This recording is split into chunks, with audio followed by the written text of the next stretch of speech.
सगळ्यांचं पुन्हा एकदा व्हिडिओमध्ये मनापासून स्वागत आहे। खरं तर 2 दिवस झाले व्हिडिओ बनवायची अजिबात इच्छा झाली नाही। तुम्हाला तर सगळ्यांना माहिती आहे, आपल्या महाराष्ट्रात अशी एक घटना घडली की ज्याच्यामुळे अगदी मन सुन्न झालं। लहानांपासून मोठ्यापर्यंत सगळे आज ना एवढे हळहळले, कारण घटनाच अशी होती। बघा ना, आपल्या नात्यातले ना गोत्यातले पण जीवाला एक अशी हुरहुर लागून गेले। त्याच वेळेला मनात विचार आला, अरे आपल्याला सुद्धा एक नाही दिवस जायचं आहे, आपण सुद्धा या जगाचा निरोप घेणार आहे आणि ती वेळ कधी येईल कोणाच्या आयुष्यात कधीच कोणाला सांगता येत नाही। जन्मवेळ आपली ठरलेली असते, पण आपण कधी जाणार आहे ना त्याची वेळ आपली कधीच ठरलेली नसते। किती म्हणजे वाईट हा प्रसंग आहे। ज्या म्हणजे बघा ना, आपलीच माणसं असतात जे शेवटी आपल्याला जाणार असतात, जे काही असतं ते असं विचार केला तरी खूप आत्तापासूनच त्रास होतो। आणि कसं झालं, आपल्या आजूबाजूला पण अशा काही घटना घडत असतात बघा, चांगल्या व्यक्ती असतात आणि अचानक काहीतरी फोन येतो, अरे त्याचा असा ऍक्सिडेंट झाला किंवा त्याचा अचानक हार्ट अटॅक आला, तो ऑफ झाला। अशा घटना ऐकल्यावर खरंच मन एवढं हेलवून जातं आणि मग आपल्या मनात असा विचार येतो, अरे ती व्यक्ती खूप छान होती, तिनं मला अशी अशी मदत केलेली। आज बघा ना, अजितदादांच्या बद्दल एवढं सगळे भरभरून बोलतात, त्यांना भावपूर्ण श्रद्धांजली। प्रत्येकाच्या जेवढे मोबाईल होते प्रत्येकाच्या मोबाईलमध्ये स्टेटस होते। हेच बघायला जर ते असते, त्यांना जर कळलं असतं की ही जनता एवढं त्यांना आपुलकी एवढं प्रेम देत होती, तर त्यांना कितीतरी आनंद झाला असता। आणि म्हणजे बघा, कितीतरी म्हणजे त्यांना एवढं भारी वाटलं असतं की बाबा माझ्यावर एवढी प्रेम करणारी जनता आहे। पण आज सगळी जनता हळहळते, सगळ्यांनी स्टेटस ठेवले, पण ते बघायलाच आज ते नाहीयेत। आपल्या बाबतीत पण असंच होतं, आपल्या आजूबाजूला अशी लोक असतात की ज्यांनी आपल्याला मदत केलेली असतात, आपल्याला बऱ्याच वेळेला ते आपल्या कामी आलेले असतात, पण आपण ना त्यांना कधीच सांगत नाही की आपल्या आयुष्यात त्यांचं स्थान किती महत्त्वाचं आहे। आपण नेहमी ना काही व्यक्तींचा राग करतो, द्वेष करतो, काही व्यक्तींबद्दल भांडण करतो। लहानपणापासून एका पाठोपाठ खांद्याला खांदा देऊन वाढणारी जरी भावंड असले, बहिणी असल्या, तरी आपण त्यांच्याशी भांडतो, अबोला धरतो, त्यांच्या दिवसेंदिवस वर्षानुवर्ष बोलत नाही। अशा खूप गोष्टी असतात की ज्या आपण करत नाही आणि मग नंतर एखाद्या दिवशी आयुष्यातून आपल्या निघून गेल्यानंतर मग आपण म्हणतो, अरे नाही माझं तिच्यावर खूप प्रेम होतं किंवा नाही माझ्या आयुष्यात ती खूप महत्त्वाची व्यक्ती होती, तिनं मला मदत केलेली।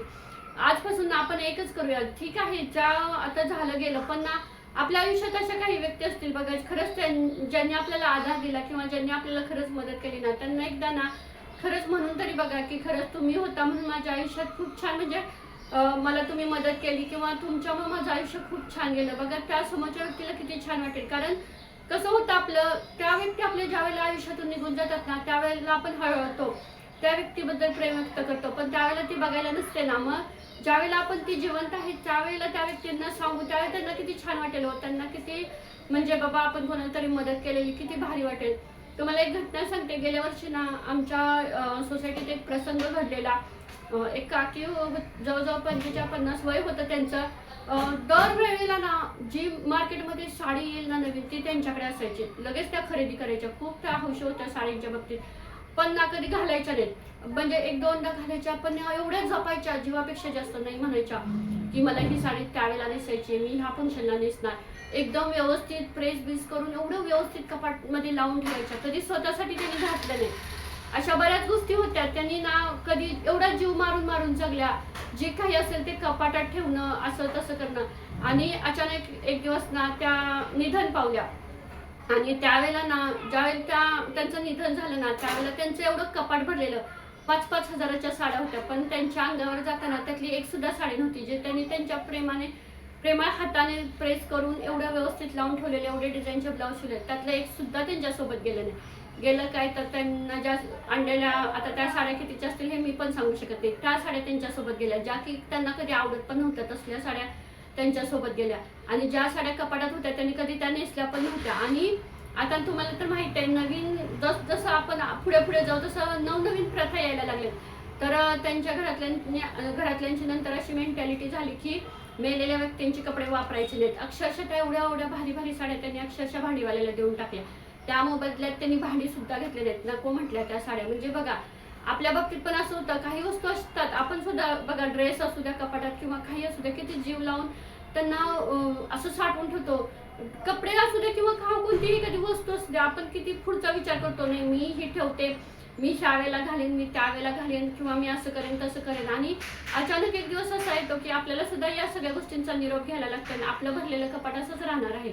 म्हणजे अशा कितीतरी गोष्टी आहेत बाबा की ज्या आपण उद्यावर ढकललेल्या आहेत. नाही मी उद्या फिरायला जाईन, मला हे करायचंय, मी उद्या करेन, मी परवा करेन, मी पुढच्या वर्षी करेन. आणि उद्या कधी आलाय काहून नाही, कालचा सुद्धा एकदा वेळ घडून गेली तर गेली. आता बऱ्याच वेळेला आपल्याला असं होतं बघा, पाठीमागचे प्रसंग आठवतात आणि असं वाटतं अरे कितीतरी पश्चाताप होतो, अरे आपण त्यावेळेला हे केलं असतं, त्यावेळेला जगलो असतो, त्यावेळेला या गोष्टी केल्या असत्या तर आज किती छान झालं असतं. असं म्हणजे बघा कितीतरी गोष्टी आठवतात आणि आपण म्हणतो जाऊ दे, आपण आता मी ना पुढल्या वर्षी करेन किंवा नंतर फिरायला जाईल, नाहीतर नंतर मस्त मस्त एन्जॉय करेन. आणि आजचा दिवस आपण रडत खडत काढत असतो. आजचा दिवसचाच आपण विचारच करत नाही. त्यामुळे ना आजचा दिवस आलाय ना, आजचा दिवस जगून घ्यायचा.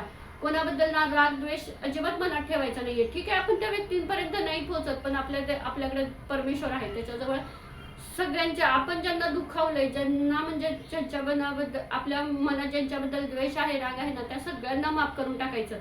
सांगायचं त्या देवाला, नको बाबा माझ्या मनात कुणाबद्दल राग पण नको ठेवूस आणि द्वेष पण ठेवू नकोस. का तर आणि जेवढं होता होईल ना तेवढं लोकांना, आपल्याकडून जेवढं होता होईल तेवढ्या लोकांना मदत करायचा प्रयत्न करायचा.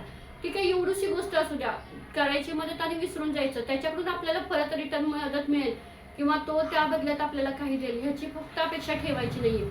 एवढंच ठरवायचं की देवानं आपल्याला इथं भाड्यानं पाठवले, आपलं काम आहे तोपर्यंत देवाला वाटतंय ना आपल्याला एवढे दिवस ठेवायचं, तोपर्यंत तो ठेवणार आहे, जाताना आपल्याला घेऊन जाणार आहे. एवढं आपण रात्रंदिवस मेहनत करून मिळवलेली संपत्ती असू द्या किंवा काही असू द्या, आपल्यासोबत कोणी पाठवणार नाहीये. आपल्याला जसं आपण येताना एकटं आलो तसं जाताना सुद्धा एकटं जायचं आहे. जेवढं एखाद्याला एवढा जीव लावलेला असतो त्या सुद्धा किती 2 दिवस 4 दिवस रडतील आणि सगळे आपापल्या कामात व्यस्त होणार आहेत. ही जगाची रीतच आहे, त्यात काही नवीन नाहीये, हे सगळ्यांच्याच बाबतीत घडणार आहे. पण मग असं वाटतं की आपण एकमेकांबद्दल राग का बाळगा, का द्वेष बाळगा, का म्हणजे एकमेकांना हे करायचं. त्यामुळे ना असू द्या, कोणीही आपल्या आयुष्यात असू द्या, झालेत ना, झालं गेलं विसरायला शिकूया आणि परत नव्याने, कारण ह्या अशा घटना घडतात ना त्यावेळेला आपल्याला एक जाणीव होते की बाबा म्हणजे 2-3 दिवस आपण सुद्धा सुन्न होतो, काही आपल्याला पण काही करावं सुचत नाही, असं म्हणजे बेचैन होतो. आणि परत आपलं ना आहे असं आपलं रुटीन चालू होतं की नाही याच्याबद्दल राग आहे, याच्याबद्दल द्वेष आहे, यानं मला मदतच केली नाही, मी त्याला बघूनच घेतो. असं अक्षरशः भावाभावांच्यात भांडणं आहेत प्रॉपर्टीवरून, किंवा बहिणी बहिणी एकमेकींशी बोलत नाही, किंवा प्रत्येक घरात काही ना काहीतरी वाद हे आहे. त्यामुळे ना आणि आपण एवढं स्वतःला कामात व्यस्त करून घेतलेलं आहे की आपल्याला जगात म्हणजे आजूबाजूला काय चाललंय हे सुद्धा बघायला टाइम नाही, किंवा आपल्या मुलांच्या सोबत वेळ घालवायला सुद्धा वेळ काढत नाही. आपण म्हणतो नाही मला काम आहे, माझं काम महत्वाचं आहे. ठीक आहे आपण आज काम करून घेऊ, पण उद्याचा दिवस आपल्या आयुष्यात कसा येतो हे आपल्याला सुद्धा माहिती नाही. त्यामुळे ना आहे तोपर्यंत आपल्या सोबत ज्या व्यक्ती आहेत ना त्यांच्यासोबत दिवस घालवा. त्यांच्यासोबत एखाद्यानं जर तुम्हाला आवर्जून फोन केला तर काहीतरी त्याचं काम असेल म्हणून तर तो फोनवर बोलत असेल ना, 2 मिनिटं त्याला द्या बाबा. खरंच त्याच्याकडे काहीतरी आपल्या म्हणजे एखाद्याचा मेसेज आला तरी इग्नोर करू नका. जेवढं होता होईल ना, जेवढा वेळ असेल तसं त्याला मेसेज द्यायचा, उत्तर द्यायचा प्रयत्न करा.